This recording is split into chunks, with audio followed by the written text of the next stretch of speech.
Hey everybody, it's John here bringing you another how-to video. Today we are going to be changing the engine oil and oil filter on a 2003 Kawasaki KLX 110 dirt bike.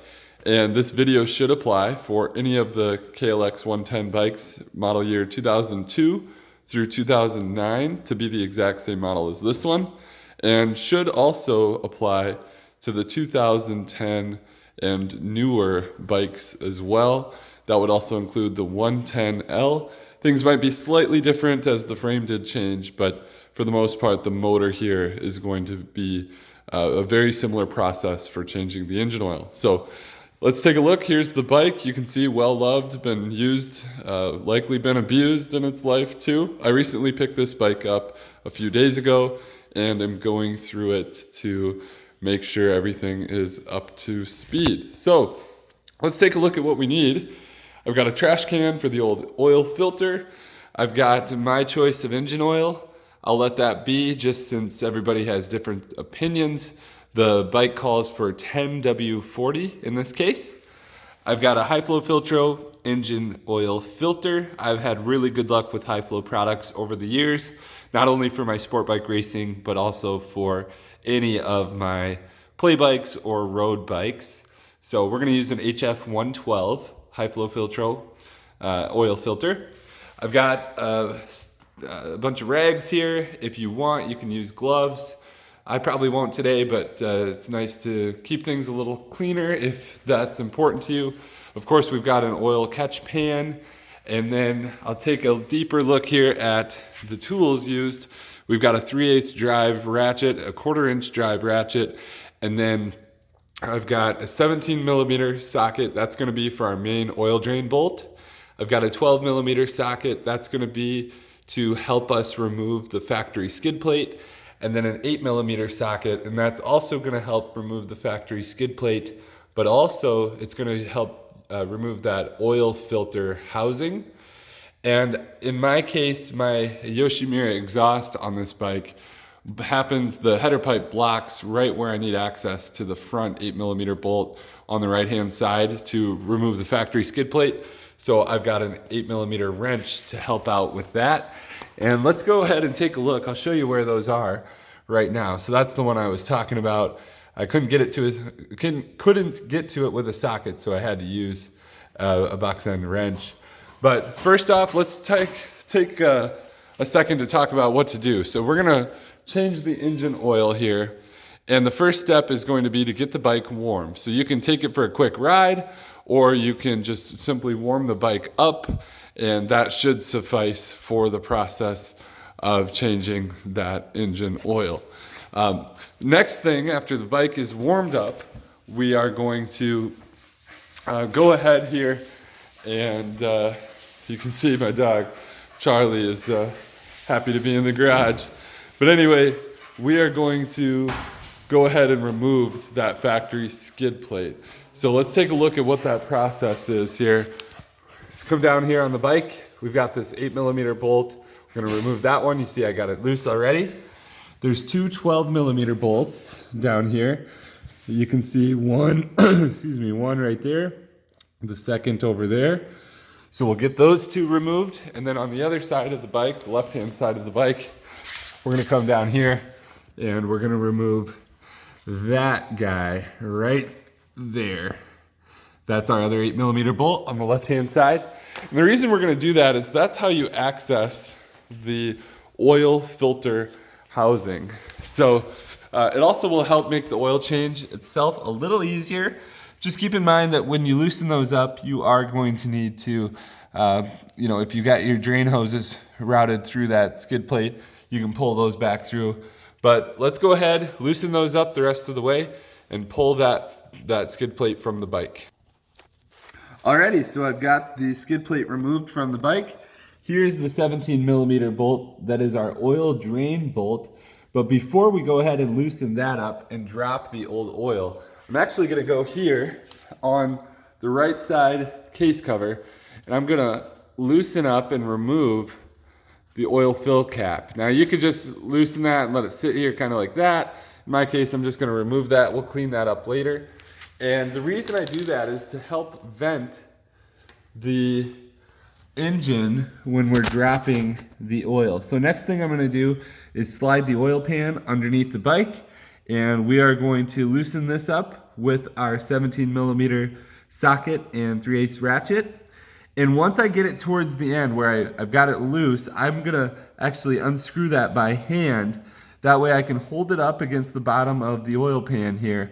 And when I finally get that to the point that it's just about loose, I can pull it away all at once and hopefully grab that oil drain bolt cleanly without getting a whole lot of oil on myself. So let's go ahead and do that. And again, we're gonna need our oil catch pan. Okay, we've got the catch pan under there. I did actually get all the oil drained out, but you can see there is our bolt hole where the oil comes out of. And one thing I'm gonna just throw out there to you guys, not necessary, but definitely helps get all of that old oil, is if you do have your catch pan underneath, you can slowly rock the bike. You can stand it up upright. You'll see some more oil come out, kind of rock it back and forth. And as you do that, you'll notice that there's spots in that motor where there's oil that will be dislodged after you kind of rock the bike back and forth. In fact, I've even gone as far as hand pulling that start lever to just rotate that motor a little bit and again get some of that old oil out. You're always going to have some old oil residue in the motor. It's going to be inevitable. Unless you do a complete rebuild, you're never going to get all of that out. But by rocking it back and forth or even hand cranking it, you may get a little bit more oil out of the bike. Now again, you're not trying to start the bike, right? So take it easy if you're gonna try to crank the motor over or turn it over, but just do it nice and slow by hand and you can dislodge some additional oil. So now that we've done this, we're going to reinstall our oil drain bolt. So I'm gonna put that guy back in there. And then I'm going to slide the oil pan back underneath this oil filter housing, and we're gonna pop 2 8mm bolts. There's gonna be one right here, and then directly on the opposite corner, there's another one right down here. So those are the 2 8mm bolts to remove that oil filter housing. So let's go ahead and get that step done here after we reinstall our oil drain bolt. Okay, you can see we've got that oil filter housing removed from the bike. Now we've got the oil filter exposed. So we'll go ahead and pull that from the motor here in a second. I did go and get the oil filter housing nice and clean. There is an O-ring. I took the O-ring out, inspected it to see if it was flattened or had any disfigurations that might cause for concern. In our case, this O-ring looks pretty good. I cleaned it up. I did refit it back into the little groove that O-ring sits in. And you can see I did make sure we have our oil filter housing spring on there as well. So how this is going to work is our oil filter, this is the new high flow filter one. This is actually going to go into the bike with this black end inward.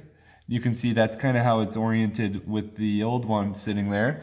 And what's nice is you can see this end has a spot for that spring to kind of sit right in there. So it's going to essentially sit like this in the bike. So let's go ahead. I'm going to remove this one. I'm going to wipe up all of the places where that oil filter housing seals against the bike, just to make sure the surfaces are really clean. And once I do that, then I'm going to go ahead and put the new oil filter in the bike and then attach the housing in the exact inverse process as we did when we took it off. Okay, we've got our oil filter housing put back on the bike. Oil filter is in there. We're good to go. One quick note on the oil drain bolt. If you do have a torque wrench, you want to be shooting for 21 foot-pounds of torque. That is not a lot of torque, so don't be cranking on that. If you don't have a torque wrench, that's okay. Plenty of people change their engine oil without having a torque wrench, but you don't want to be cranking on that. So make sure that you're getting it nice and snug, and that's it. Don't go hammering on that thing, trying to get it super tight. You will strip the threads or snap that bolt off in the motor, and you don't want to do either one of those. So again, 21 foot-pounds if you have a torque wrench.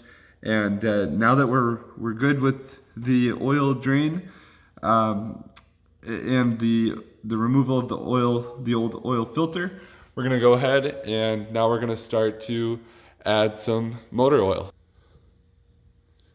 So this bike here takes 1.1 US quarts. So what we're going to do is, if you have a funnel, that's helpful too. You don't need one. The opening is pretty big on this bike and you have plenty of access, but we're gonna put in about a quart.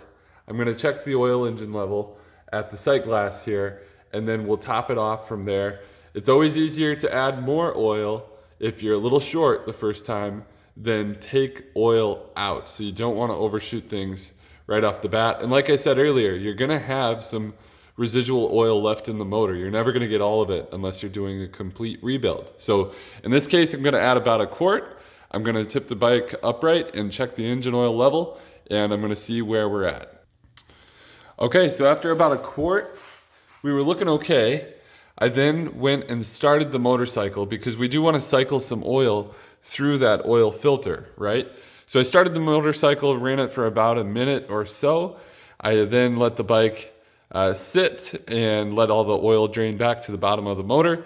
And now when I tip the bike upright, and it's gonna be hard for me to show you here exactly with one hand, but if you tip the bike completely straight up and down so it's balanced on both wheels, that's when you wanna be checking your sight glass. And ideally you wanna be somewhere between those two marks. That bottom mark is the low, and then the top mark is the high. I like to usually shoot for close to that top mark if possible, and that's exactly where we're sitting now after I topped it off with just a hair more oil over 1 quart. So again, shoot for a quart at first, run the bike, measure it, see where you're at, and then top it off from there. And really that does it. We have a little bit of a mess to clean up, but outside of that, I hope this video was helpful to change the oil on a 2003 KLX 110. Again, this video should apply for the 2002 and up KLX 110 models. If you don't mind, please like, subscribe, and continue to comment with any questions you have, and I'll continue to bring these how-to videos. Thanks everybody. Hope you're having a great day.